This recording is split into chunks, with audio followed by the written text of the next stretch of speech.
بنيان حمزة عبد الكريم وهو هنا في يناير ودلوقتي بنيانه عامل ازاي؟ مخلوق ولا غير عبد الله. قول. انا كنت امشي علي محمود. في حد يقول كده؟ لا. مساء الخير عليكم. طالع النهاردة اتكلم في اهم موضوع في الكرة المصرية واخطر حاجة بالنسبة لي. انا طالع متحمس النهاردة مش بسبب ان انا اتكلم معاكم، لا بسبب ان انا هطلع لكم فيديو هو مش عليه الضوء قوي، لان كابتن اسامة حسن انا بصراحة ما كنتش اعرفه. هو اتكلم في ليه ما عندناش مواهب كتيرة، ليه ما عندناش امام عاشور في مصر كتير، ليه ما عندناش اللعيب بتاع نص الملعب الحريف اللي بينقل الفرقة من تحت لفوق، اللي هو بيلم ويباص ويشوط، اللاعب اللي لمسته جميلة اللي كان موجود كتير منه زمان ما بقاش موجود دلوقتي، ودلوقتي بنعاني مفيش غير امام عاشور بس. اسمع بقى الكابتن اسامة حسن جابها لك من البداية للنهاية، واكتر شخص بالنسبة لي اتكلم في الموضوع ده علمي وعلى ارض الواقع. لو انت لعبت كرة هتفهم كلامه جدا وهتعرف ان هو حقيقي 100%. لك سؤال اسمع بحكم بقى انك بتاع الكابتن اسامة كوره. حسن قال ايه. شفت بنيان حمزة عبد الكريم وهو هنا في يناير ودلوقتي بنيانه عامل ازاي؟ رفضناعي في عهد وزارة اشرف صبحي حول الملاعب اللي في الارياف الصعيد وارياف مصر كلها، منصورة بقى على المحلة كده، حولها لملاعب نجيل صناعي. اول سبب من اسباب انك تهد اي لاعب. اسمع ليه؟ بقى كابتن اسامة حسن ملعب قال النجيل ايه. الصناعي فيه رابر اسود كده. لما تيجي تبص الكوره فيه، التراب يقلل سرعه الكوره. يعني مثلا سرعه ال 100 تبقى 80. في 20%. ال 20% دول فين؟ في الملعب النجيل الطبيعي. فالولد لما يجي يطلع النجيل الطبيعي يجي يعمل الباص، الكوره تجري بسرعه قوي، ياخد على الباص ده. الترنات فيها تقل عشان الملعب تقيل. النجيل الصناعي طينه، النجيل الطبيعي طينه، الترنات سريعه. وابطال افريقيا وبيطلع لعيبه عمالقه كان نادي المقاولين. ليه؟ صح. في قبه كده فوق، تعرفها اسمها؟ عارف. القبه دي كانت مطعم. عارف. كان في مثلا 1000 لاعب في المقاولين في قطاع الناشئين البراعم كله. ال1000 بيطلعوا بعد كل تمرين يعملوا ايه؟ اتغدوا. موضوع تاني، الموضوع التاني اللي هو الاكل بعد التمرين. اللعيبه فعلا ما بقتش تاكل بعد التمرين كويس، وفي لعيبه ما بتاكلش خالص، والانديه ما بقتش تهتم بده. الانديه بتبقى عايزه تكسب فلوس وخلاص من الناشئين من غير ما يجتهدوا، من غير ما يعملوا نظام وسيستم زي بره. انا جربتها قبل كده في نادي الجونه، كان الكابتن صديق الجمال لاعب النادي الاهلي السابق، هو لعيب قديم ايام الكابتن محمود الخطيب، كان بيعمل كده وفرق معانا في جسمنا. انا كنت صغير جدا، فجأة في 3 شهور يعني جسمي فرد.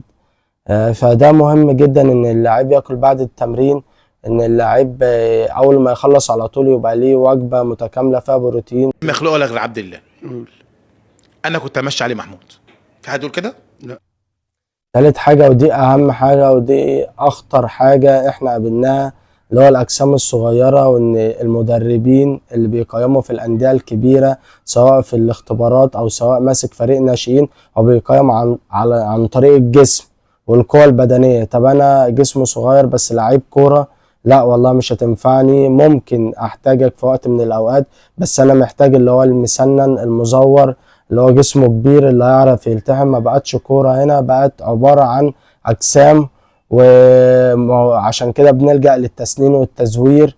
تلاقي لعيب انت يعني مثلا مواليد 2005 تلاقي واحد بيلعب جنبك 2000 أكبر منك ب5 سنين، مهما كنت حريف هو برضه هيظهر عليك. ليه؟ في فرق في السن كبير جدا، وفي فرق في القوة البدنية والكتلة العضلية، فهو بيظهر على كده. وغير كده ان العيون عندنا بتبص على ده، ما بتبصش على القدرات الفنية واللاعب اللي لمسته جميلة. وقال لك علي محمود انا كنت همشيه، ودي كارثة من الكوارث. علي محمود لاعب كبير جدا وكورته جميلة جدا، بيقول لك انا كنت همشيه. ليه؟ عشان اللاعب صغير جدا وجسمه صغير جدا، واللاعيبة اللي بتلعب جنبه كبيرة جدا تعتبر قد ابوه. انا قلت له انا عايز، هو طلب مساعدة كابتن مش فاكر اسمه ايه او معرفوش، قال له احنا عايزين نأيد اللعيب ده كورته جميلة وكورته حلوة. تخيل انت، ما كانش وافق. وهو قال لك لو ما كانش وافق كان اللعيب ده شفته في 3 ورابعة وبطل كورة. هو ده حل الكرة المصرية، اللعيب اللي كورته جميلة وعنده لمسات فنية وعنده الموهبة بقى اللي احنا كلنا بندور عليها وكله بره بيدور عليها، واللي احنا مفتقدينها في الدوري المصري. تخيل ما كانش هيلعب. ليه؟ عشان جسمه صغير. طب ده مش ذنبه. طب انت عنده اهم حاجة يا جدعان، عنده الموهبة، الموهبة اللي اهم حاجة الكتلة العضلية او جسمه، او تقدر تبني الحاجات دي بنظام وسيستم غذائي تقدر تخليه وحش.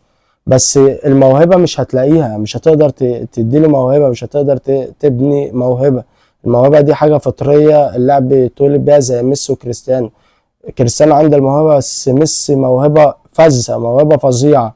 تخيل ميسي ده لو هنا كان بطل كورة، تخيل فيتينيا وجواو نيفيز أهم خط وسط في العالم لو هنا كانوا بطلوا كورة، تشافي وانيستا كانوا بطلوا كورة. ليه؟ عشان أجسامهم صغيرة. يا ريت نبص على الموضوع ده، يا ريت الفيديو ده يلف الدنيا كلها عشان الناس تفهم هو ليه ما عندناش إمام عاشور كتير، احنا ليه ما عندناش مواهب كتيرة زي زمان.